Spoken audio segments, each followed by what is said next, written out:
A very good evening to all the architects, professionals, academicians, and students who are joining with us today.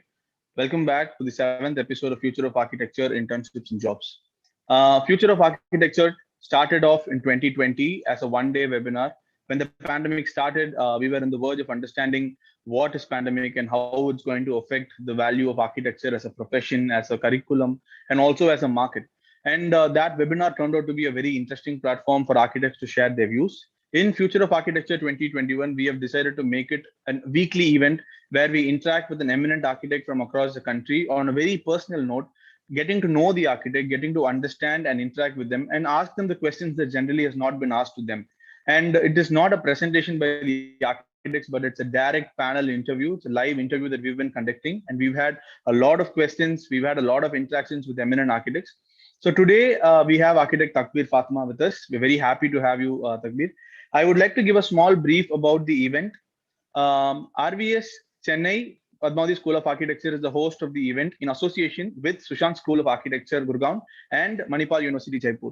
We're very proud that RVS Chennai has been able to handle this event with so many students, with around 500 plus registrations happening every week. I would like to give a small brief about RVS. RVS Chennai is also known as the Alternative School of Architecture, TASA. We believe in 5 strong pillars on which we base our architectural education. These 5 strong pillars determine the entire idea and perspective how the architecture curriculum in our system works. So the first pillar of our strength is called the School of Change. School of Change is where our academics are focused and strive to make them innovative and interesting in every step of the way. So every time we develop new ideologies, every time we create a new pattern, we try to bring it under the School of Change, and we develop the mentorship to create new values.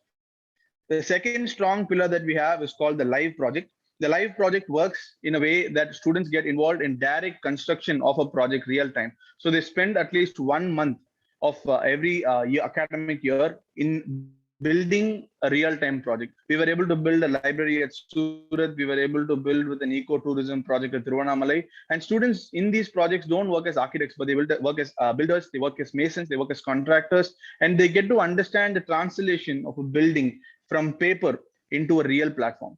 The next wing that we focus on is called the Vertical Studio. RVS has got multiple institutional collaborations from across the country. And through Vertical Studio, there is a real-time student exchange program that happens where students get to interact with students from other colleges. We were able to do a Vertical Studio recently with Sushant School of Architecture, Delhi, and with colleges in Kerala and colleges in Mangalore. And we believe that this interaction, this collaboration has been one of the biggest strengths of RVS. And it also explores and gives the students a quick time thinking problem. So in Vertical Studio, students understand and work on design platforms and undertaking design challenges.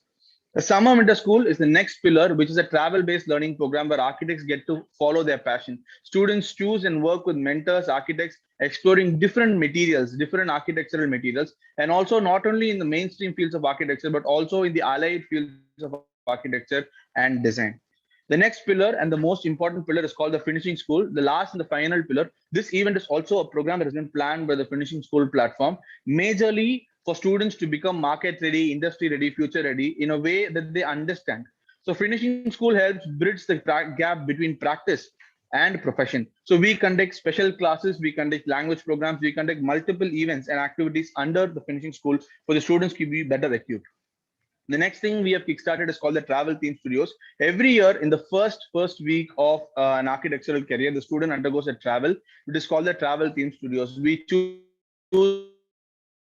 5 different themes in which the Kurunji, Mullai, Marudam, Neidal, Palai, 5 different landscapes of Tamil Nadu in which student undergoes an intense travel and explores his character and understands to respond to nature in multiple ways. This year also we got the opportunity to conduct a travel theme studio under the topic of Mullai, and we are very happy that Mullai has converted itself into architectural works and architectural curriculums, and that has been a great learning for all of us.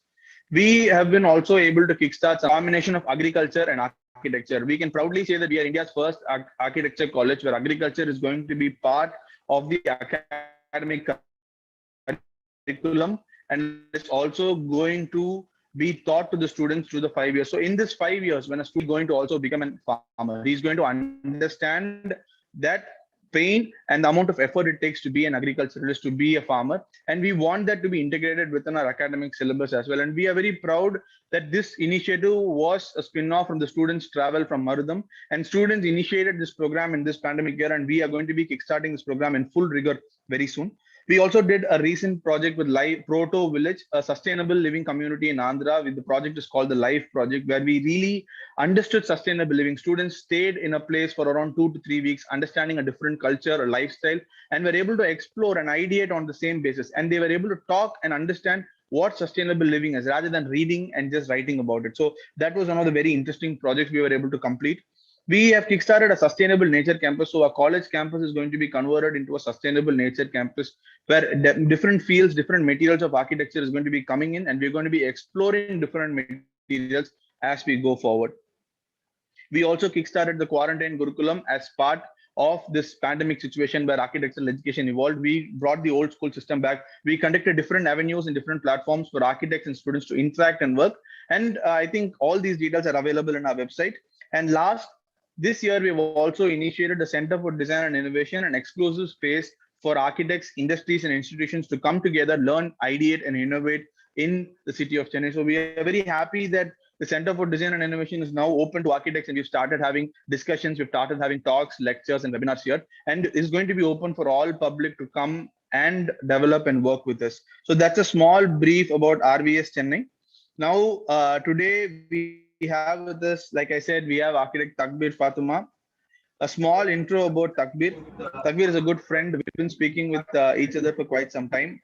Hi, Takbir. Takbir Fatima is the director of Takbir Fatima is the director of Design Aware. She has lived, worked, studied, and taught in Al-Kubar, Dubai.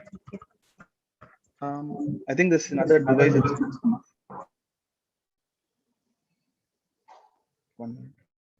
Is the audio clear now? Yeah, it's perfect.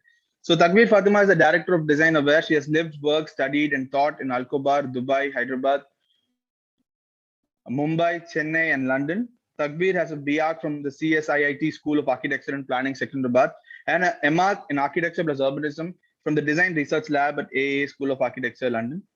Takbir is passionate about design, research, digital prototyping, and computation. Their firm is a very collaborative firm and has definitely ventured into multiple fields of architecture.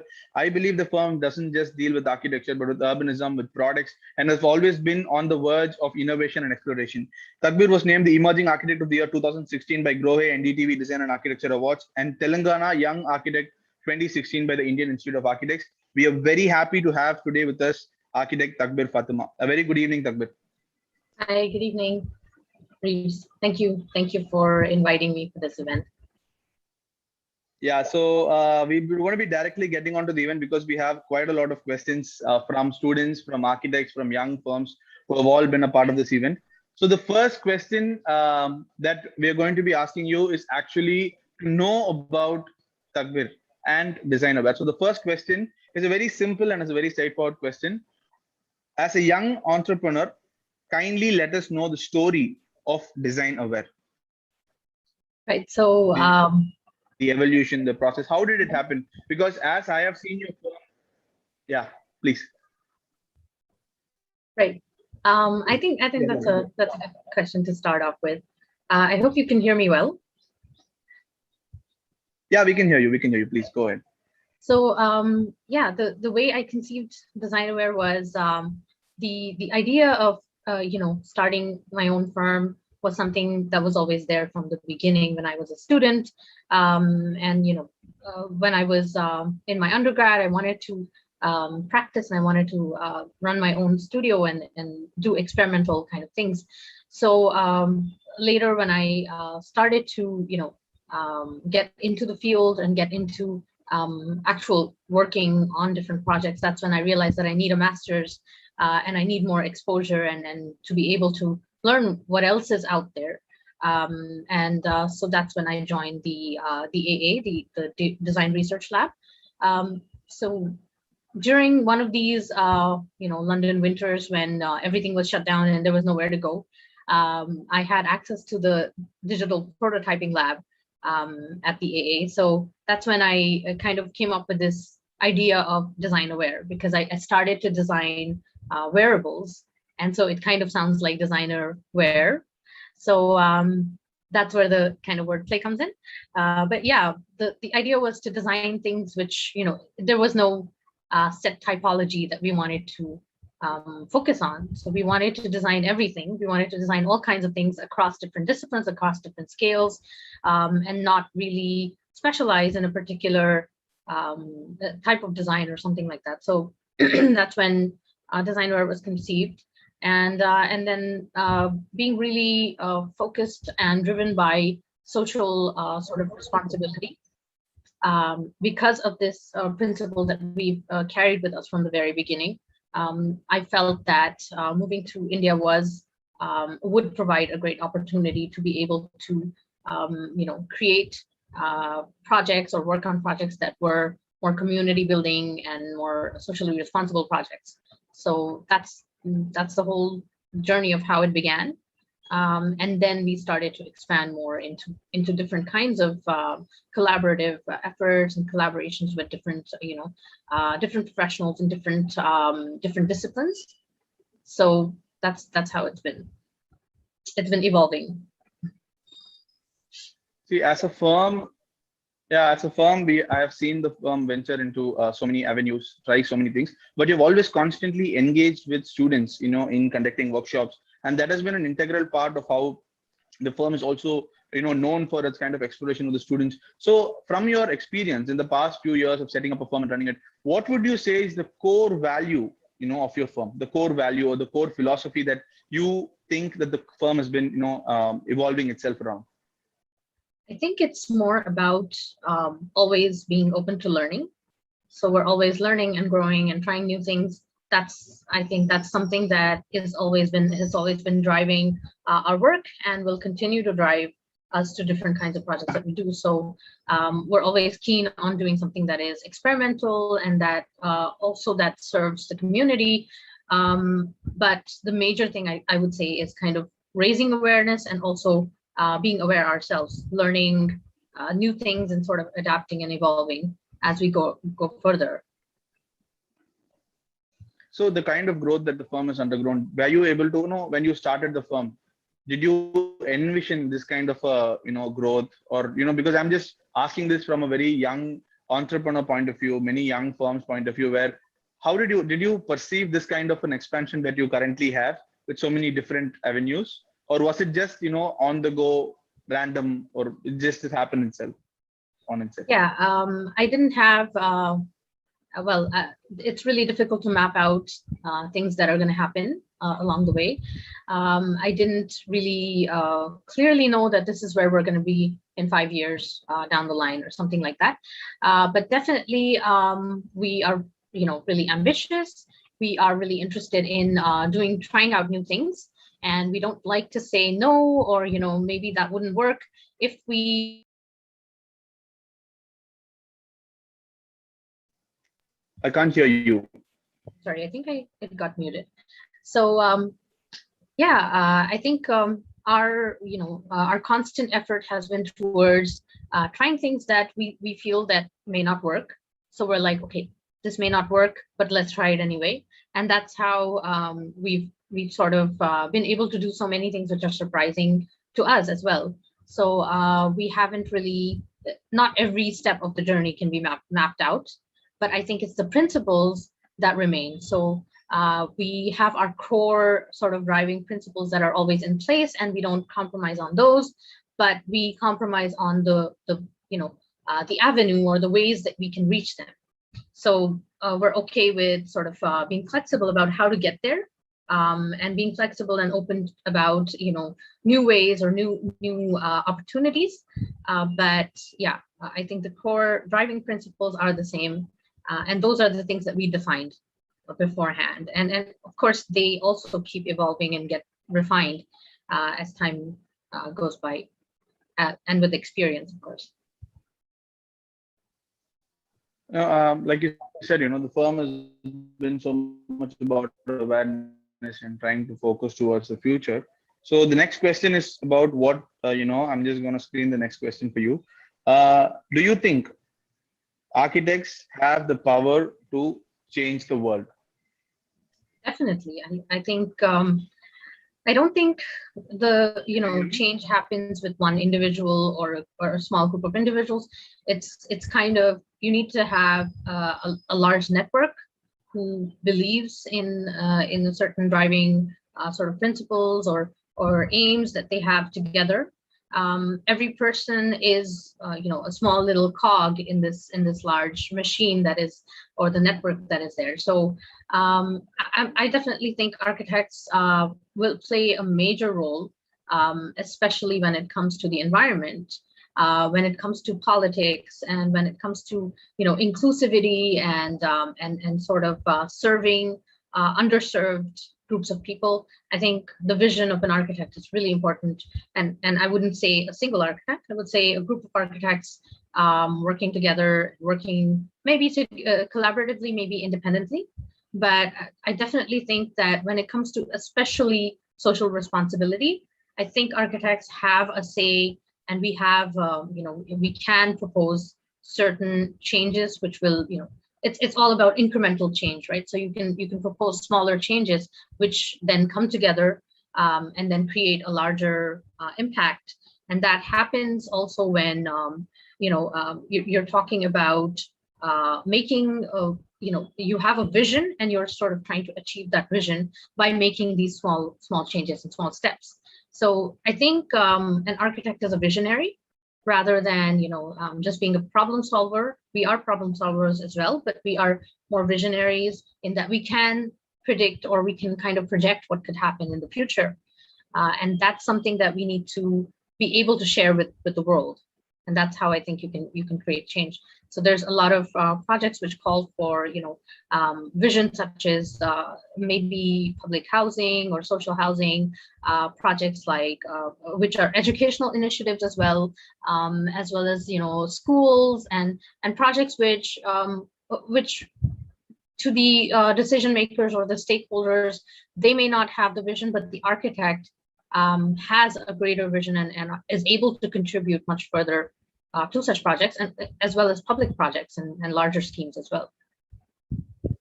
No, but not only in terms of the kind of projects or the amount of projects you do, but the amount of architectural projects in the country in itself has been quite less. And I think in the past few years, there has been, a steady increase in the number of projects we are doing. But don't you think a lot of commercial entities or commercial value has been added to the projects, which is definitely contributing also in the other way? So as an individual, many young architects, even firms, feel that they not have a large impact, and that is the reason why I'm asking this question. There are firms that are doing real, public housing projects, institutional projects. But what about firms that don't get the opportunity to do such projects? How do you think they can contribute in trying to change, the world? Or there's some firms work on very small scale projects, and they feel that there is no much impact for that particular singular project or a individually practicing architect. So I'm just asking you, how do you think they can contribute for the larger change? No, I definitely don't think that larger projects have greater impact. I think smaller projects can also have. It's not about the scale. It's about what kind of what kind of decisions you take, what kind of projections you make about the future life of a space. These are the things that will determine the future outcome and the impact of a particular project. So even saving one tree in a really small house, I think, is a really big impact. At the same time, a huge project which involves maybe larger scale ecology or ecological sort of impact also creates impact. So it's not about the number of people served or the kind of impact that a larger space will create.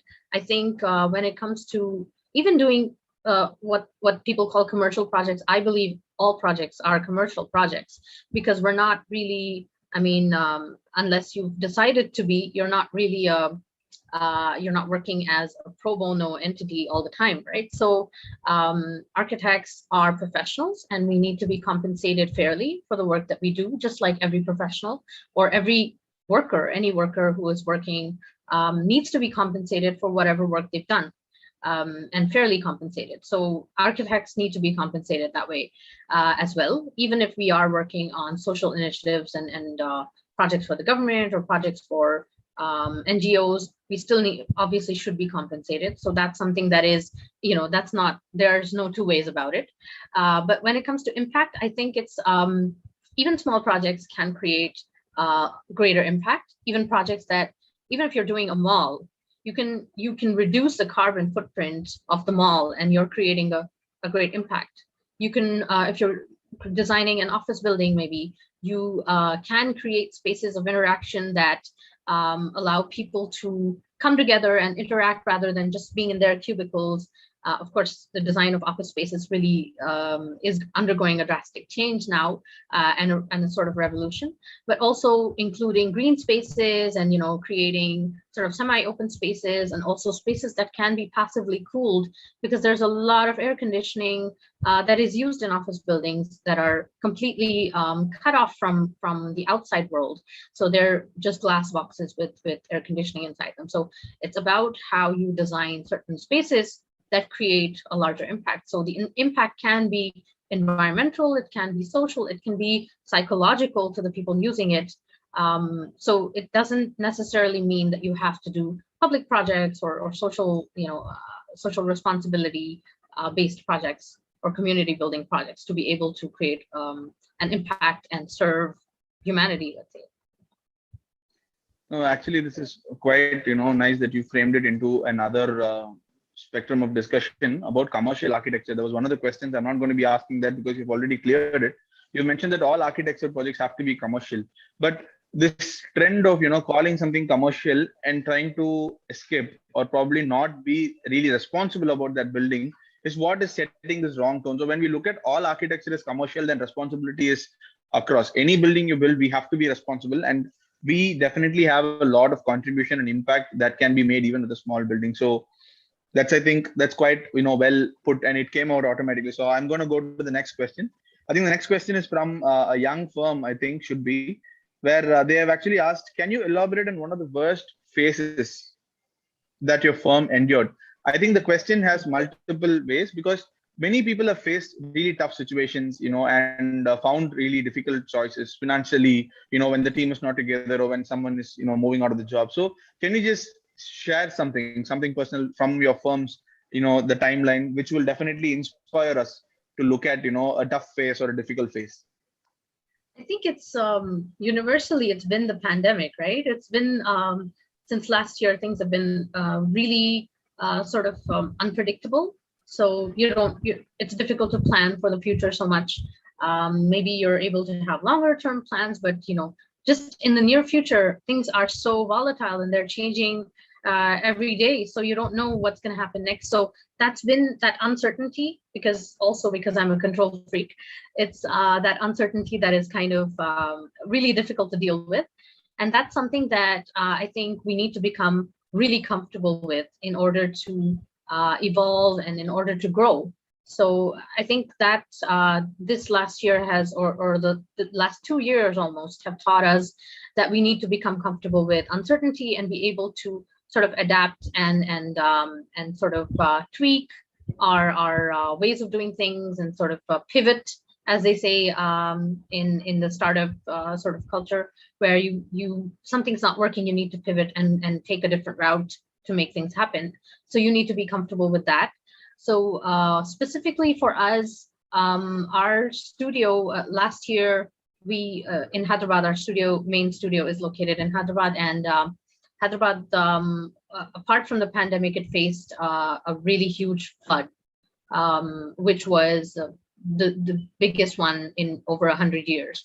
So that was really devastating, and yeah, half of the city was kind of submerged for weeks on end. Our studio was also affected by that. It's kind of located in a kind of low-lying, sort of not very well-planned area, and that our studio got flooded for about 10 days during that storm. So that was something that was really difficult for us to deal with.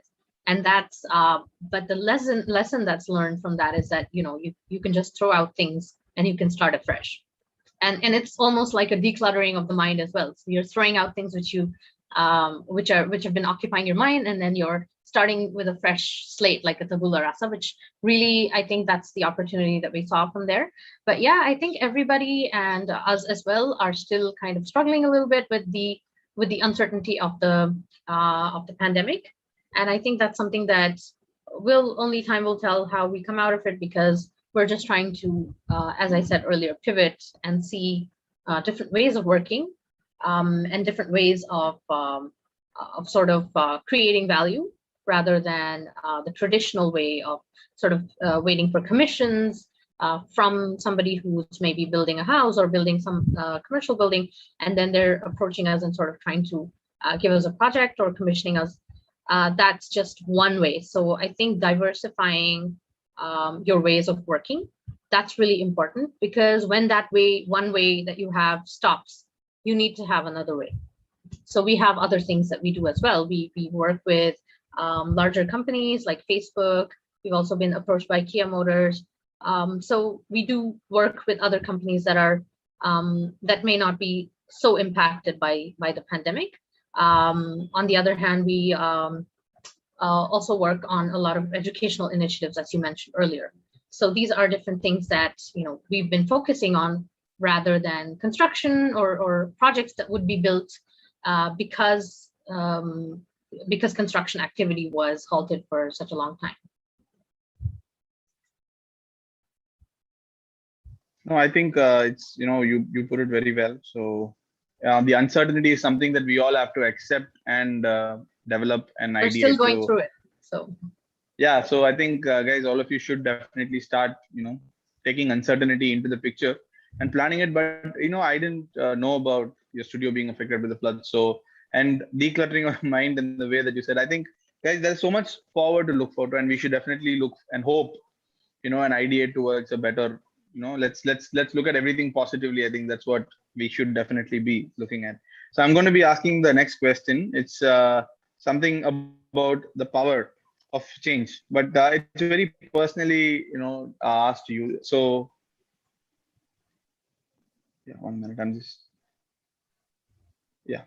So I'm going to share that question. If you had the power to change one thing in the field of architecture, what would it be it profession and education? So one thing, since you are a very young person who's handling the firm, handling so many projects, so many interns and architects, if you had to change one thing in the profession of, I want a response from the field of architecture and also in architectural education, what would that one thing be? I think it's there in the question. It says profession and education. I think there is a really big sort of chasm between the professional field or professional practice and education. And I think this is what I would change. I would bring them closer together. So definitely colleges and schools of architecture need to be able to sort of make the students more ready for practice, to be able to give them more opportunities to do live projects like you guys are doing at RVS, which is really amazing. So they need to be more exposed to the site. They need to be more exposed to the real world. And on the other hand, I think the profession also needs to take responsibility. As practicing architects, we need to take responsibility of educating the next generation of architects and designers. So we should welcome interns and young professionals into our studios as a part of educational or awareness initiatives. And I know a few architects who are doing that, which is really inspiring. And we also try to do that. We have a sort of program, a long-term program called Studio Decide, where we take students and young professionals to our live construction sites. So we take them periodically to our sites so that they are able to get rid of the fear of being on site, because the lack of familiarity instills a kind of fear in them that, okay, a kind of hesitation that you're not really confident about entering the site. And also we show them the protocol, the safety measures that you have to take, the role of an architect, the role of an engineer, and an interior designer, and a mason. all of the different agencies or the different members of the execution team and the design team, what are their roles on the site, and how does a project evolve from conceptual, something that is on paper or on your computer, how does that get translated into real world construction systems? That's something that we like to provide exposure to the students. And also another thing I think that education really in India needs to really quickly get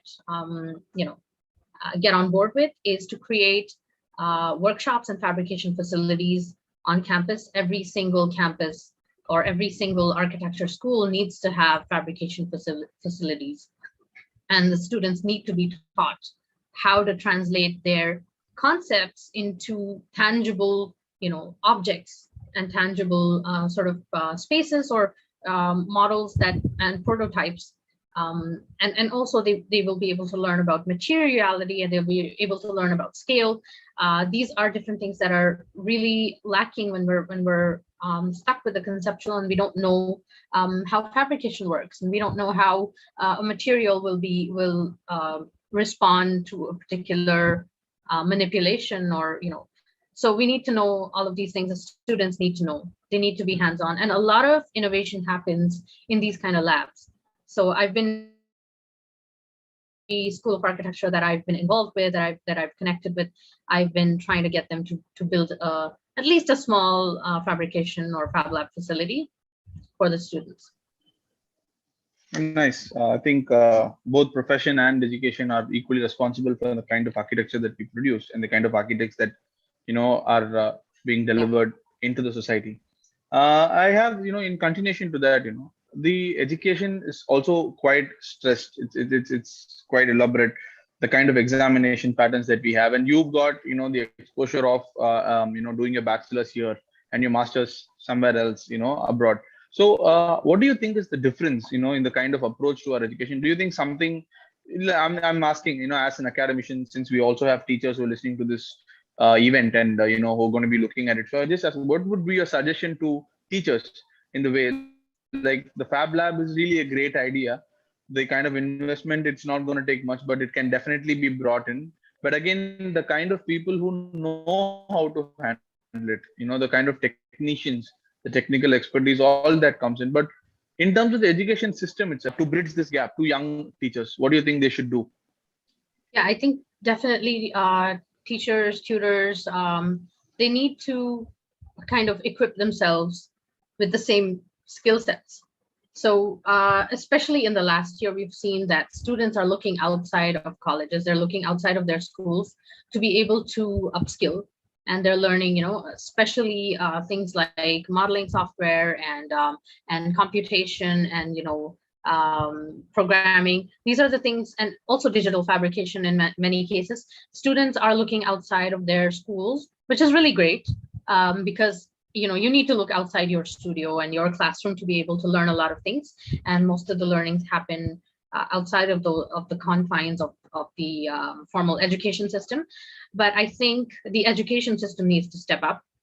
I have seen a lot of professors also attending different workshops and sort of improving their skill sets, which is really commendable, and it's really inspiring. And I think everyone should be able to do that. So one thing is that the professors and the tutors need to sort of gain the same skills that the students are looking for elsewhere. And also the Fab Lab facility, as I said, to be able to operate the machines and things like that, all of these technical things, they need to be able to, take care of so that these don't become a sort of speed bump on the way. And the second and more important thing, I think, is that I think what I observed at different schools abroad is that, every tutor has their own agenda, their own sort of research or their own practice.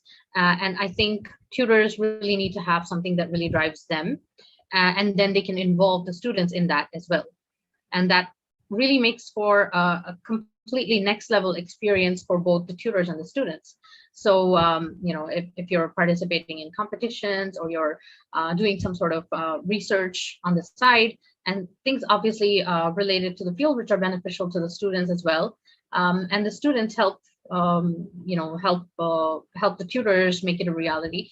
So it's kind of a symbiotic relationship that they have. So I think this kind of exposure, like, participating, let's say in an exhibition, or building an installation, or even a live project that the tutor is involved in, or research for a paper or a book. These are things that tutors, I think, really need to keep doing on their own, and have their own sort of agenda that guides them, things that they are passionate about, and then they involve the students in that to carry that forward.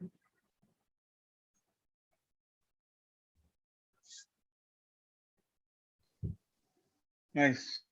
So I think every teacher should also be a practitioner, and that the expectations from a teacher is much beyond than what is expected from practice, and it has to be that way. I think it's a bigger and am I audible? Yeah. Yeah. Okay. Sorry. So I will move on to the next question. It's a question about running a business. So running a business leads to situations where you have to compromise your ideologies, or sometimes you're questioned, your ethics are being questioned. You need to bend, go above and beyond. It's a little tricky when you run a business, and there are so many different phases in which it has to be done. So how do you handle situations? Have you faced such situations? In how do you handle situations which are like that, which are leading to certain situations where your ideologies, your principles, your ethics are being pushed to be compromised or being questioned? So if you can just give some idea about how you handle situations like that, it would definitely throw some light for the younger generation. Yeah, I think my answer would not work for everyone. We have definitely faced these kind of situations in the past, and also very recent past. And we try our best not to cave in and compromise. In that, we end up losing projects sometimes. So I think if you're flexible enough to be able to tactfully and diplomatically handle situations, that's great. To give you a couple of examples, but I think in the long run for us, we haven't really been as flexible about certain things, like like the ideologies or the kind of principles that we have. In the long run, if you have enough time passes, you're able to see that was the best thing to do, at least in our case. So I'm going to give you a couple of examples where one, we were designing a school. It's called Hilltop School. I mean, we call it Hilltop School informally, and it's located inside the Golconda Fort in Hyderabad. And there, because it was a charity school, there was an ensemble team working on it, and so the quality sometimes would get quite compromised. So when we had a few tussles with the site engineers, and the kind of decisions that were taken on site independently of us, which would damage the rock that was there on site, sometimes also cut off certain kinds of ventilation and things like that. So we sort of, we had issues with the way things were being done, and we raised this issue, and then there were, there's a lot of politics also that happens in many projects, and when you're you're a newcomer in the field and you're just starting out, you don't know how to deal with these issues, and you don't know that these things happen. So there were quite a few things that happened on site that ended up with us being sort of kicked off the project, so to speak. And then after a few months, there was a realization, and the client approached us again, and they wanted us to come back and sort of fix the mistakes that were made on the site, and we did.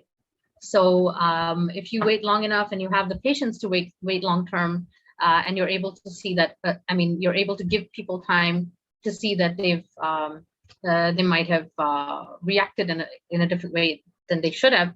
and also the value that you were adding as an architect. So that was realized. And then we were brought back into the project, and we are still involved with the project very closely, and we're involved much beyond what our commitment as professionals was. So that's the kind of rapport that we're looking for with clients. And I think that rapport may not have happened if this incident didn't happen, where we had to exit the project because we were being asked to sort of compromise on the quality of the design and the construction. And the other, I think, so that's one example where we learned that, all right, not compromising on these things does work, but you have to have the patience in the long term. It works out. It may not always work out. I don't know. We're still in the middle of one of these situations where we were working with the government. We were asked to design we were asked to do a bunch of different designs, and we did, because it's the government, we sort of wanted to show them the concept first, and then, they have a different process. So generally, as a firm, we don't work on any design for any client without an agreement and an advance payment, and then we start to work, because all designs are customized and they are made for that one site or that one client and with their specific requirements. But in this case, when we were working with the government, we initiated these projects. They didn't come to us asking us to design certain things. They have come to us earlier with other projects, but this particular project that I'm talking about, we approached the government and we asked them to take up certain initiatives in the city. But unfortunately, we also showed them ideas that we had. We didn't give them any of the designs, but we showed them. But unfortunately, they, instead of getting us on board as the designers or the architects and paying us for our professional expertise, or at least having an agreement with us to serve as consultants, they took our design and they sort of tried to copy it, and now they're building that. So this happens as well, and it didn't happen, in 1 second. It happened after a different series of stages. First, they asked us to send the design for free, and then we refused because we don't do it without an agreement. We only showed it to them.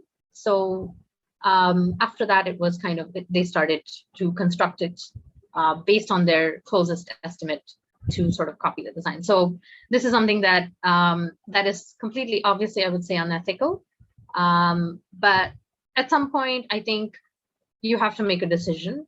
So you might want to weigh your pros and cons and say, okay, if I give my design, maybe it gets constructed correctly, but I would not get paid for it, or I may or may not get paid for it.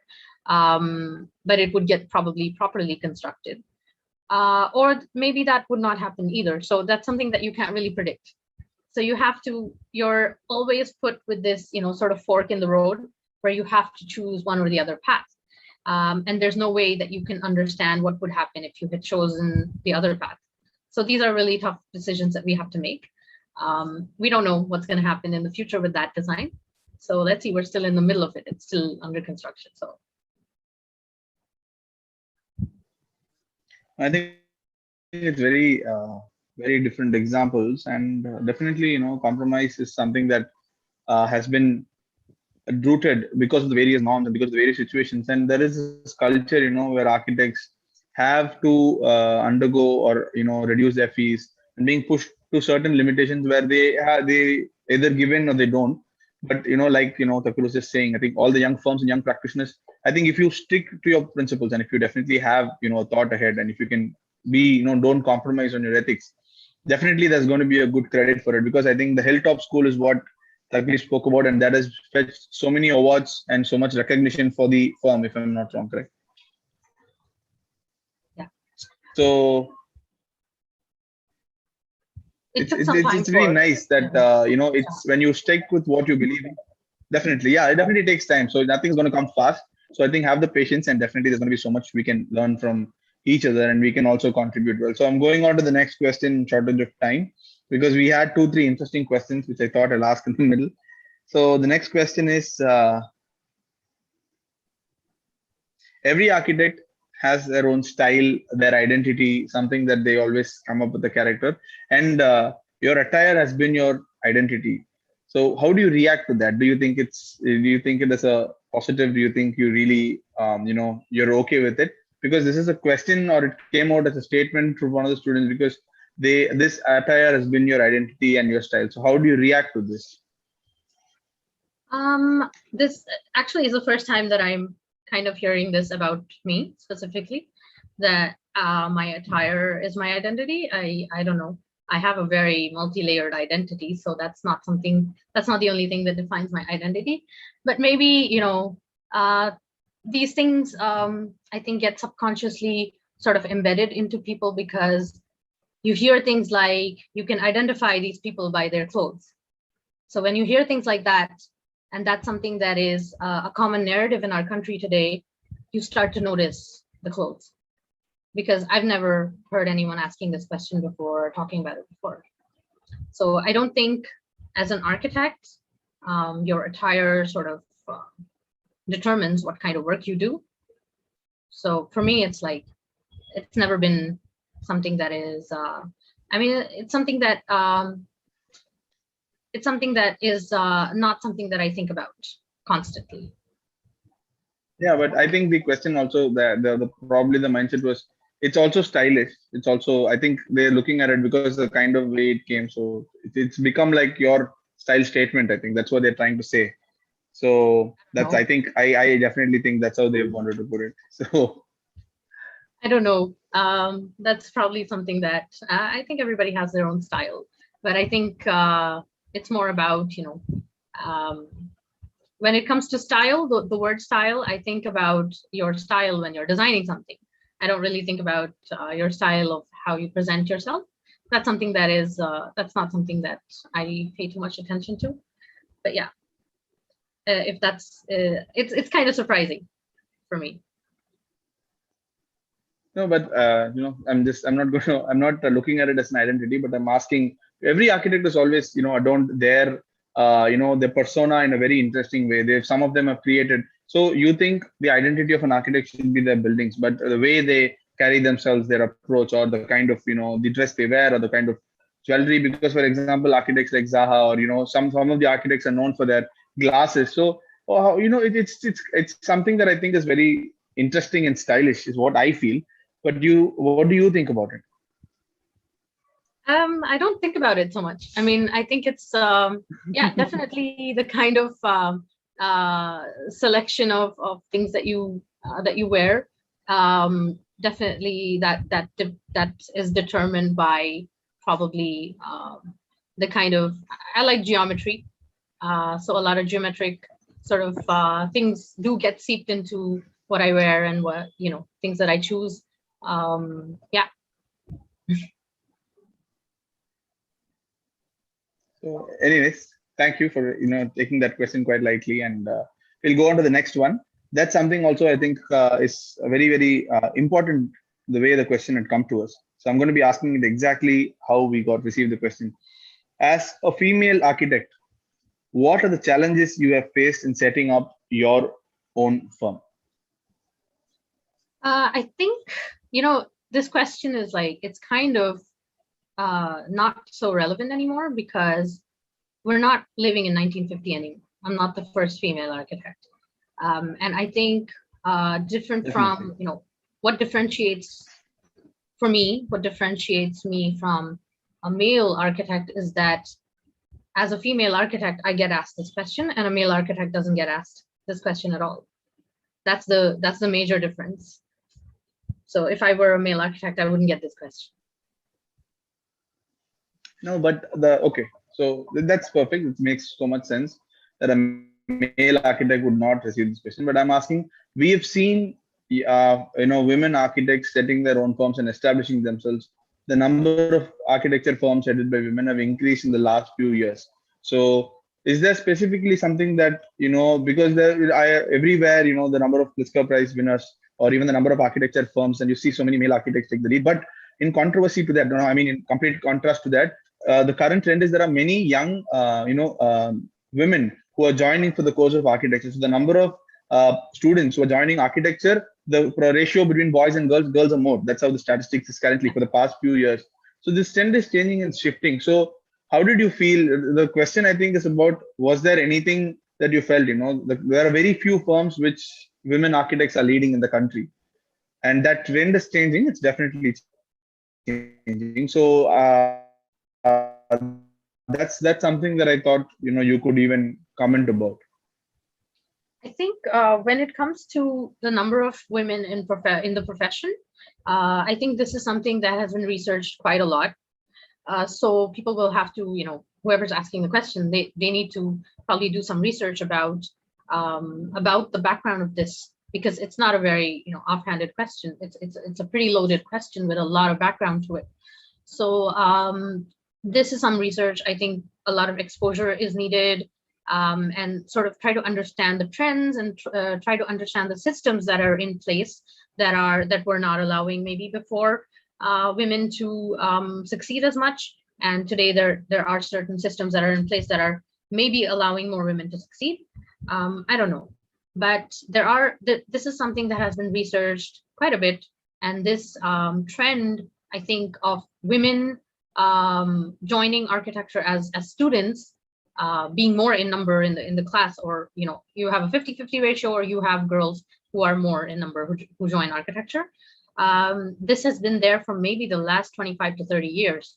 And then the demands of the profession are, I think definitely everybody knows that the demands of life are different for men and women, I guess. So the demands of the profession are really, really rigorous. And that's something that I think that is being spoken about quite a lot now. For example, work-life balance. That's something that architecture did not recognize, and it was glorified to work until you drop, or to stay up, drinking Red Bull or something, whatever you want to drink, and just stay up all hours of the night, and maybe consecutively work until you can work no more. And that's something that is that's being recognized now, and that we should not be glorifying working yourself to death. So I think that's one of the reasons, but there are many, many reasons. And that's something that I don't feel qualified to be able to say, because I'm just one member of a gender. So I can't really make a statement on the experiences of everyone else. I can talk about my own experiences.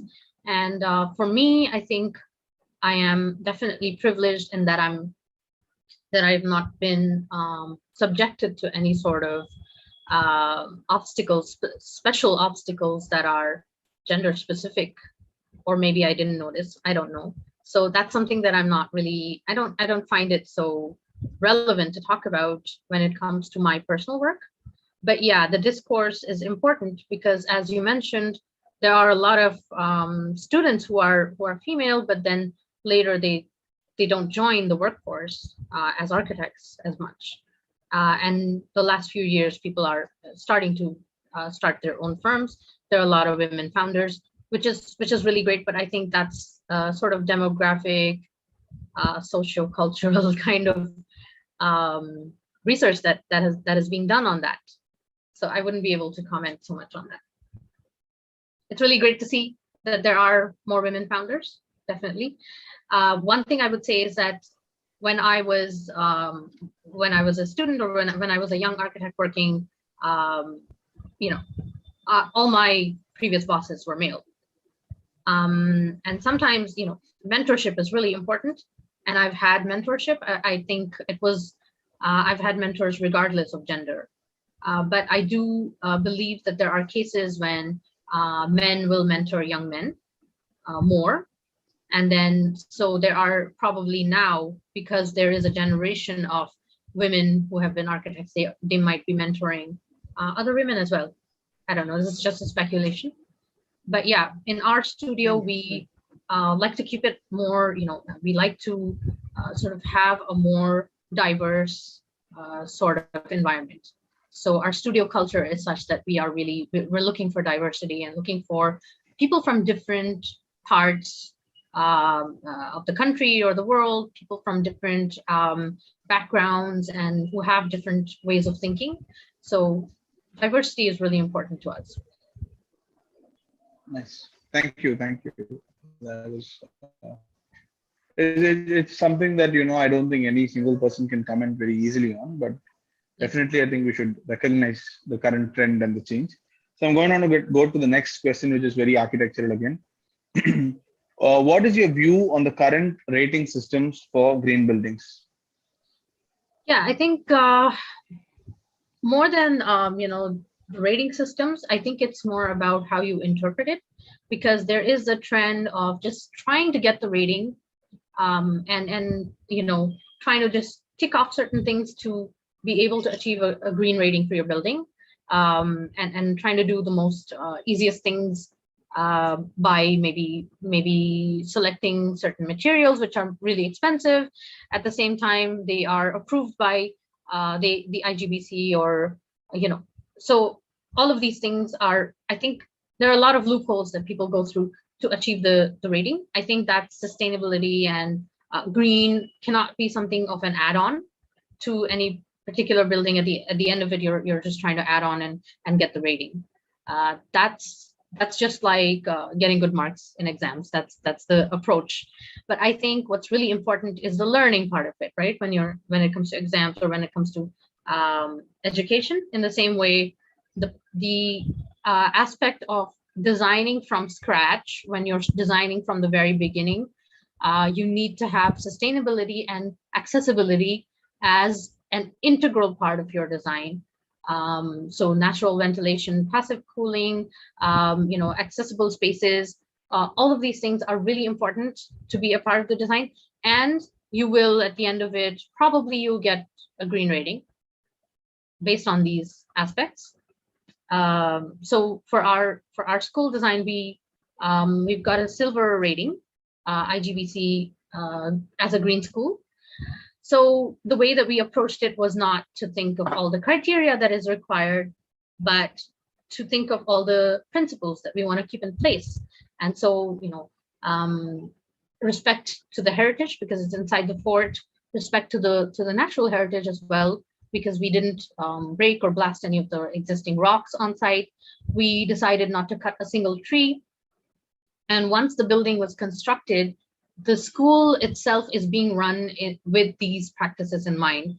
So environmentally sort of responsible practices, where they have camps to educate the teachers, the students, and also people in the neighborhood about green practices. They have compost pits, they have a rainwater harvesting system, and all of these things. So as opposed to, say, these practices, there are other things which can fulfill a green building rating and probably get the same rating, which is maybe use China tiles, and maybe use certain sort of materials that are being specified, and these kind of things. So there are two ways of achieving these ratings, and I think embedding these principles into the design, into the spaces, is more relevant than sort of just checking the list and sort of achieving the rating that way. Sure, yes. I think rather than just getting the certification, I think it should embody the kind of culture of being sustainable and accessible at the same time. So yes. I'm going to go on to the next question. It's a very simple but also a very complex question, because architecture as art, do you agree or disagree? Now let me elaborate on this. Because we look at it as a form of art, there is a lot of expenses. There is more probably sometimes unnecessary extra fittings that is done onto the building, because it's looked at as a form of art. And sometimes when it's not looked at as a form of art, it also ends up being brutally untreated and very, very open, in a way that it actually does not give any kind of an identity, or does not have any kind of life in itself. So how do you look at architecture? Do you think architecture should be treated as a form of art, or do you think it should be treated not as a form of art, but as a very, probably as something else? I think yes and no. I mean, I do agree that in some ways it is like art. In other ways, it's not. Art doesn't have to be functional, but architecture has to serve a certain function. But yeah, I mean, art also serves a certain purpose. So I mean, function is different from purpose, right? So art can make a statement. It can make people think. It can make people reflect. And I don't think it necessarily needs to be expensive, because I mean, it's more about sending a message across, and that's something that can be expensive or cannot. I mean, it depends. So I think in this way, architecture definitely can be looked at um, as sort of fulfilling the criteria that make something art, because there are spaces that you can design that make people reflect, and that maybe make a statement, or maybe change the way people behave or the way people view things. So these are, again, architecture can also be political, just like art. It can serve a certain greater purpose or a greater cause, just like art does. So yeah, I think definitely architecture can be art. In some ways, maybe there's a Venn diagram. There are certain overlaps, but I definitely don't Thank agree with you. the fact that art has to be expensive. It can be really affordable as well. Yeah. Sure. The next question, I think, yeah, sorry, Prabhakar. Yeah, so I'll move on to the next question. Do you think parametrics as an approach can save the world? Save the world, meaning from the current crisis of environment, or the kind of extensive use of materials and the carbon footprint? Do you think parametrics as an approach can serve the world? Because currently it's looked at as something that is very fancy, and looked at as a facade element alone in many patterns and many views. So, Yeah. and if you think yes, kindly if you can just explain a little bit about the role of parametrics in this venture. I think it's important to understand what parametric architecture or parametric design, what's the definition of that word. It's just very simply put, it's about certain parameters which dictate your design, right? So let's say, there are certain parameters, like you're designing a facade, like you mentioned. There are certain parameters like light, privacy, ventilation, these kind of things. So with or without using any sort of computation, your design is still parametric when you have certain factors which are defining it. So every design that we do, every project, or every any kind of architecture work, or any related discipline, everything is parametric, because there are certain parameters which are dictating that. What I think is meant by this question probably is computational design. So maybe they're talking about using computation as a tool, and then at the end of it, most of the results that you see are facade design. I don't think that is true. It's just that it's really easy to see, identify when you see a facade, or you see a certain, maybe a canopy or a sculpture. It's really easy to kind of identify that, okay, this was done using computational design. Sometimes it's easy to identify, but there are other kinds of practices and processes that are in place that use computation, but you may not be able to identify that, because like you mentioned, when it comes to the climatological aspect, you're inputting certain parameters from the climate and from the environment, and you're able to dictate the design based on that. It can be done computationally. It can be done, in an analog way as well. So that's one thing. Another thing is, as you said, material, sort of economy of material. So you're trying to optimize to understand where you can get rid of material and you can use the least amount of material. That's also, you can use computational tools for that as well. And that is also parametric, because you have these parameters in place that, okay, I want less material, I want more structural stability, and then, stuff like that.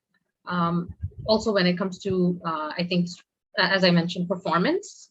So how do you optimize the performance? Or how do you create spaces that optimize the use of space? So all of these things are parametric. It's not really just about fancy facades. But when it comes to facade, like I said, it can also be optimized based on climate and privacy and other factors, which we've also done in a few of our projects. So I think it's more of it's a much vast or broader subject than just getting really interesting forms. So I think that's something that you need to kind of get into the specifics of how computation can be used. And yeah, I mean, there are overlaps between obviously computation. I think everything is parametric. So parametricism is probably the superset, and then computation is one way of achieving it.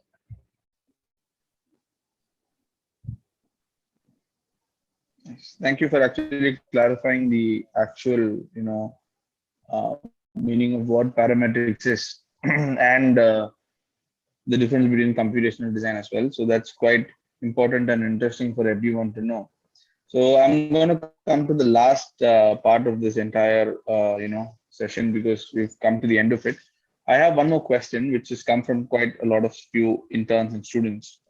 So what is the expectations from young architects, and interns to be able to be a part or join your firm? So what is your expectations from the interns and young architects? I think instead of trying to find out what is the criteria for being accepted, or what's the criteria for being accepted into a firm, instead of thinking that, I think the question you need to ask yourself is, what am I passionate about?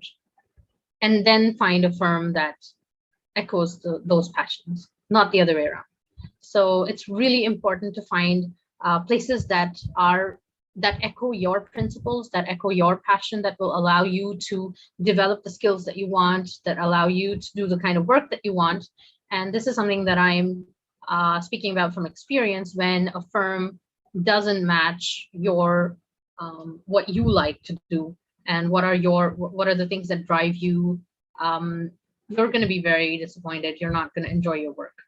So I think rather than think about how do I get into a particular firm, it should be about what firm exists that will be able to take me to the next level, and that that my contributions will be recognized, or that I will be able to learn in that place. And what are the different kinds of firms that echo your principles and your way of working.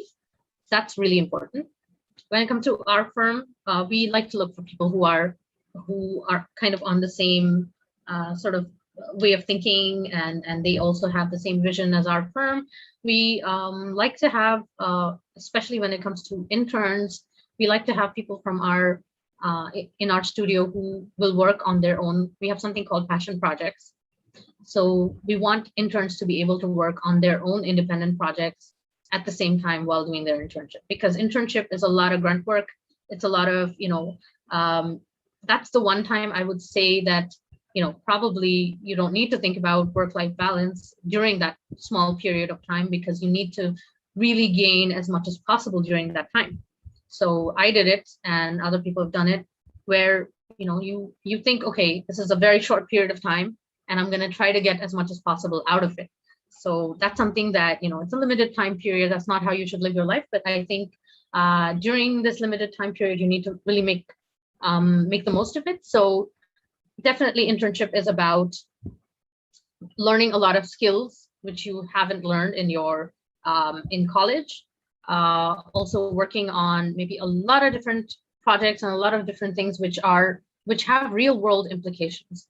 So anything you do on paper, anything you do on the computer will have a real world result on the site. So that's something you get to experience, visiting the site very frequently and experiencing or learning about the process from start to finish. These are the things that you really that you will get in any firm. And if any firm is not giving you at least these basics, then you need to probably not be a part of that firm, because that may not be training you well.